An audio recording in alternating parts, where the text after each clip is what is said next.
네, 안녕하세요. 현대차 주주분들 강프로입니다. 현대차 같은 경우에는 최근 들어서 40만 원 부근에서 횡보를 하는 모습을 보여주고 있는데 사실 많은 주주분들이 주가의 변동성이 클 때보다 이러한 횡보장이 왔을 때 주가의 움직임이 줄어들었을 때 걱정되시고 지루함을 많이 느끼시거든요. 그렇다 보니까 에라 모르겠다, 매도해야겠다, 매수해야겠다 이런 판단들을 정말 많이 하시는 구간이어서 제가 오늘 종목 분석 영상에서는 지금 구간 우리가 어떻게 대응을 해야 되는지 현대차 같은 경우에는 앞으로 어떠한 주가의 흐름을 보여줄 건지 자세하게 얘기 드릴 거니까 오늘 영상 같은 경우에는 현대차를 소유하고 계시는 주주분이라면 꼭 끝까지 집중해서 따라오셨으면 좋겠어요. 그러면 본격적으로 종목 분석 영상 시작하기 전에 딱 한 가지만 부탁드릴게요.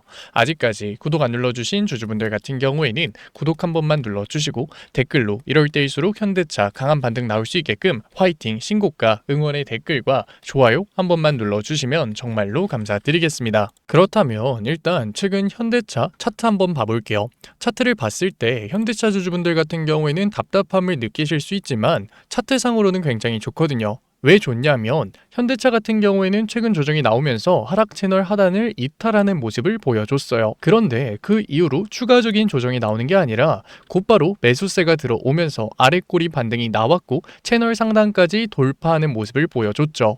채널 상단이 돌파했다는 건 최근 하락에 대한 되돌림이 나오겠다는 건데 되돌림이 나올 때 대부분은 리테스트를 하는 모습을 보여줘요. 리테스트가 뭐냐면 최근 돌파했었던 하락 채널 상단을 터치하는 모습을 보여주는 거죠. 어떻게 보면 지지라인이 형성되어 있는지 확인하는 거예요. 그런데 현대차 같은 경우에는 리테스트 과정 없이 상단 지지라인에서 주가가 비비는 모습을 보여주고 있죠. 이게 무슨 의미냐면 매수세가 생각보다 강하다는 거고 매수세가 아래 구간을 받쳐주는 게 아니라 오히려 계속해서 상단 부근에서 들어오고 있다는 거죠. 이러한 모습을 보여줬을 땐 상단을 돌파할 확률이 굉장히 높다고요. 그리고 여기서 가장 중요한 게 뭐냐면 하락이나 상승이나 되돌림 파동이 나올 땐 보통 ABC 파동이 나와요. 그런데 현대차 같은 경우에는 아직까지도 A파가 진행되는 것처럼 보인다고요. 이게 무슨 얘기냐면 A파의 상승이 길어질수록 B파 조정이 나온다고 하더라도 C파의 상승이 커지면서 강한 되돌림, 기술적 반등이 나올 수 있다는 거예요. 이게 무슨 얘기야 하시는 주주분들 분명 계실 텐데 현대차 주가가 상승했을 때도 조정을 받을 때 ABC 파동이 나왔죠. 이때도 똑같아요. ABC 파동이 나오고 나서 주가의 상승이 만들어졌다고요. 지금 현대차는 강한 하락이 나왔기 때문에 이러한 되돌림 파동이 ABC 파동으로 나온다는 거예요. 그런데 현대차 같은 경우에는 지금 하락 트렌드 라인을 이탈하는 조정이 한 번도 나온 적이 없죠.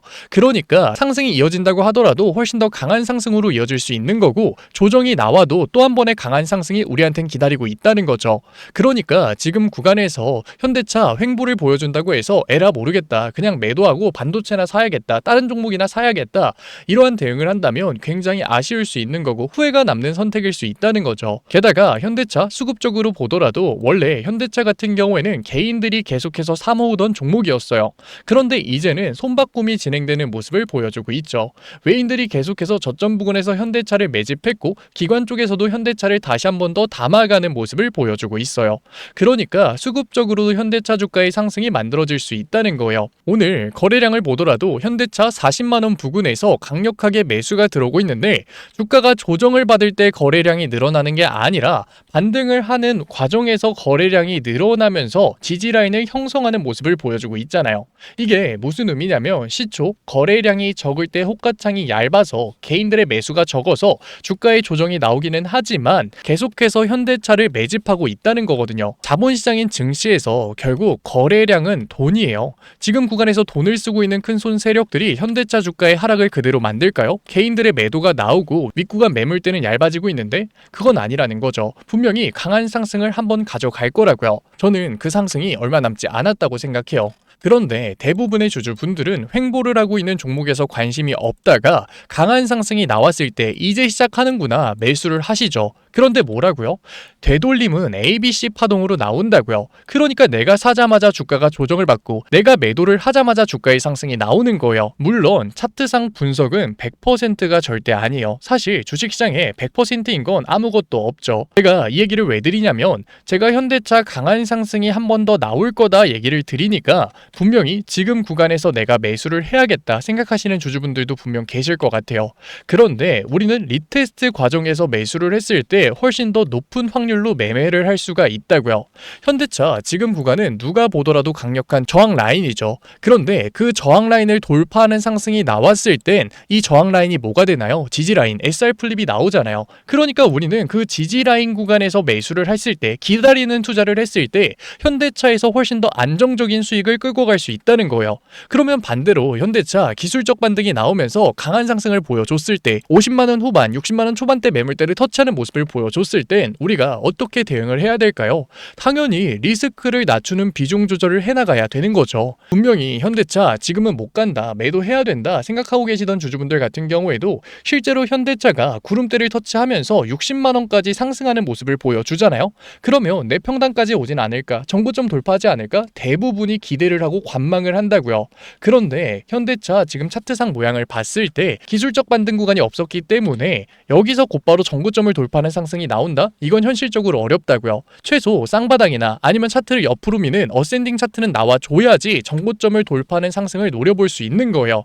그러면 결국 강한 반등이 나온 이후로 기간의 조정이 나오면서 정고점을 돌파하기 위해서 또 한 번 개인들의 매물대를 털어내는 매물 소화의 현상이 나올 텐데, 이 윗구간에서 매수를 하거나 관망을 하고 있다면 이러한 기간의 조정에 당연히 흔들릴 수밖에 없는 거죠. 저점에서 매도를 또 한 번 던질 수밖에 없다는 거예요. 그러니까 우리가 현대차 같은 경우에는 단순하게 매수를 하고 매도를 반복하는 게 아니라 차트상 중요한 위치와 거래량, 수급을 보면서 중요한 구간들을 대응해 나가야 된다는 거죠. 이러한 대응을 하려면 차트 분석도 중요하지만 가장 기본적으로 어디서 거래량 동반하는 움직임이 나왔는지, 거래량이 나왔을 때 큰 손 세력들의 수급은 어떤지 프로그램을 보면서 메이저 증권사의 움직임을 보면서 따라가야겠죠. 그리고 현대차 같은 경우에는 외국계 증권사의 공매도 타겟이 됐던 만큼 공매도 세력들의 움직임도 따라가야 될 거예요. 이러한 신호만 잡을 수 있다면 충분히 우리가 현대차 중요한 변곡점 이전에 대응을 해나갈 수 있는 거고, 지금까지의 손해를 메꿀 수 있는 거예요. 물론 현실적으로 개인 주주분들이 이러한 대응을 하는 게 쉽지는 않죠. 분명 이해하기 어려우신 주주분들도 계실 거예요. 그런데 걱정하지 마세요. 제가 현대차 종목 분석 영상 다뤄드리는 만큼 중요한 신호가 나왔을 때 어디서 기회를 잡을 건지, 어디까지 끌고 갈 건지 실시간으로 도와드릴 거니까 위에 제 연락처 남겨놨으니까 010-8037-9663 제가 알아볼 수 있게끔 현대라고 문자 한 통만 남겨주세요. 문자 남겨놓으신 주주분들에 한해서 어디서 매수를 할 건지, 현대차 어디서 리스크를 낮출 건지 단위의 타점 실시간으로 도와드릴게요. 물론 당연히 제가 100%의 최고 타점 10원 단위까지 맞추는 최저점 매수, 최고점 매도 이런 걸 해드리겠다는 건 아니에요. 지키지 못할 약속은 하지도 않는다고요. 왜냐하면 주식은 정답이 있는 시장은 아니다 얘기를 드렸잖아요. 그런데 여기서 중요한 게 뭐냐면 우리가 기준을 가지고 대응을 했을 때 정답과 가까운 선택은 충분히 해나갈 수 있다는 거예요.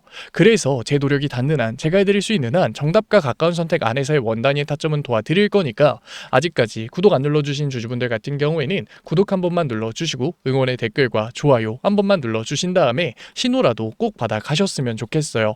그러면 현대차 얘기는 여기서 마무리하도록 하고, 지금까지 영상 시청하신 현대차 주주분들을 위해서 히든 종목 선물로 가져왔는데, 아니 시장이 이렇게 하락을 했는데 무슨 히든 종목이야 생각하시겠죠. 그런데 많이 하락한 만큼 되돌린 구간, 기술적 반등이 훨씬 더 강해진다고요. 그리고 시장이 반등을 하는 모습을 보여줬을 때 훨씬 더 강한 상승을 보여주는 종목들은 항상 있었죠. 그래서 제가 늦지 않게 히든 종목으로 가져온 거니까 지금까지 영상 시청하신 현대차 주주분들 같은 경우에는 뒤에 영상에서 히든 종목까지 꼭 확인해 보세요. 그러면 제가 가지고 온 히든 종목이 뭐냐 하면, 이제는 캐펙스 확대를 말로만 하는 게 아니라 실제로 진행이 될 거예요. 왜냐하면 사실 공급자 입장에서는 캐펙스 확대를 최대한 늦게 하고 싶어 해요. 일부러 지연시킨다는 거죠. 어떻게 보면 당연해요. 수요보다 공급이 많아졌을 땐 싸질 수밖에 없는 거고 그 손해를 공급자들이 가져가잖아요. 그러니까 아무리 불티나게 팔리는 제품이 있어도 공급자 입장에선 쉽게 캐펙스 확대를 진행하지 못하는 거죠. 그러니까 최근 들어서도 캐펙스 확대가 진행되고 있다, 캐펙스 확대를 해야 된다 말은 많았지만 실제로 캐펙스 확대를 진행하는 회사는 거의 없었던 거예요. 하지만 이제는 어떤가요?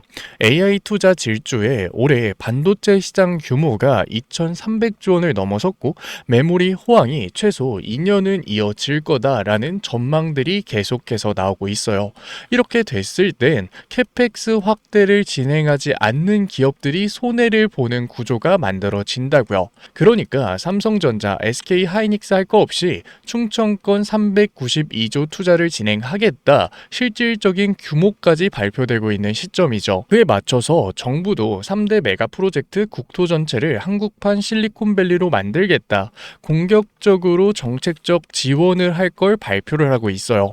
그리고 가장 중요한 건 팀쿡에 이어서 일론 머스크도 메모리 공급난 경고, AI 칩 가격 급등 본 적이 없는 수준이다, 수요가 지속적으로 늘어나고 있음을 밝히고 있죠. 그러니까 이제는 캐펙스 확대에 수혜를 받는 기업들이 실질적으로 돈을 버는 시장이 온다는 거예요. 그러면 가장 중요한 건 뭘까요? 누가 이 수혜를 받냐는 거예요.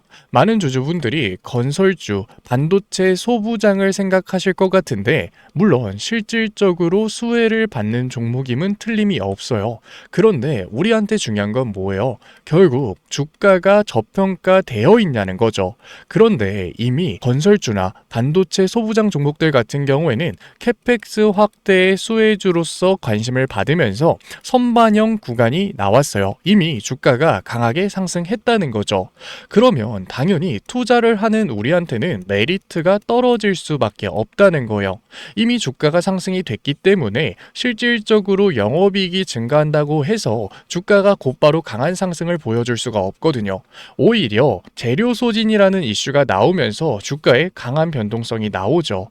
그러니까 우리가 단순하게 건설주, 반도체 소부장 종목에서 기회를 잡았을 땐 단기적인 상승에서의 수익률은 가져갈 수 있겠지만 안정적으로 끌고 가기에는 어려움이 있다는 거예요. 그러면 어떤 종목에서 기회를 잡아야 될까요?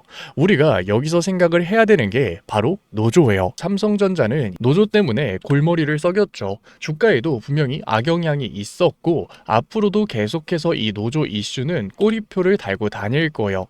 그런데 과연 삼성전자, SK하이닉스, 캐펙스 확대를 공격적으로 하는 기업들이 이 노조 이슈를 계속해서 끌고 갈까요? 기업에서 가장 중요한 건 리스크 관리라고요. 노조도 이제는 하나의 리스크가 된 거죠. 이 노조 리스크를 해결하기 위해서 앞으로 캐펙스 확대에 가장 신경 쓸 건 스마트 팩토리 공정일 거예요. 게다가 이 스마트 팩토리 공정 같은 경우에는 피지컬 AI와도 연관이 되어 있죠. 그래서 제가 캐펙스 확대에 수혜를 받을 수밖에 없는 스마트 팩토리의 핵심 기업 히든 종목으로 가져왔는데 이 종목 같은 경우에는 상대적으로 약한 상승을 보여줬기 때문에 상방이 열려있는 건 둘째치고 윗구간에 매물대가 없기 때문에 변동폭이 굉장히 적어요. 이게 굉장히 핵심 포인트라고요. 아무리 강한 상승을 보여주는 종목이라고 하더라도 변동폭이 크다면 안정적으로 수익률을 가져가기에는 어려움이 있어요. 왜? 주가가 상승하다가 10%, 20% 조정 나오면 고점인 건 아닐까 걱정되는 마음에 조금이라도 매도를 던질 수밖에 없다고요. 그러니까 변동폭이 적고 강한 상승을 보여줄 수 있는 종목에서 기회를 잡아야, 모멘텀을 가지고 있는 종목에서 기회를 잡아야 우리가 정말로 기대했던 수익률을 가져갈 수 있는 거죠. 그래서 제가 히든 종목 가져온 거니까 지금까지 종목 분석 영상 시청하신 주주분들 같은 경우에는 위에 제가 연락처 남겨놨어요. 010-8037-9663 늦지 않게 제가 알아볼 수 있게끔 히든이라고 문자 남겨주신 다음에 히든 종목 명이라도 확인해 보셨으면 좋겠어요. 지금 당장 기회를 잡지 않더라도 이 종목이 어떤 종목인지만 알고만 있으면 강한 상승을 보여주는 언제라도 기회를 잡을 수 있는 거잖아요. 그러니까 꼭 종목 명이라도 확인해 보세요. 그러면 오늘 영상은 여기서 마무리하도록 하고 다음 종목 분석 영상에서 뵙겠습니다. 지금까지 증권맨 강프로였습니다. 감사합니다.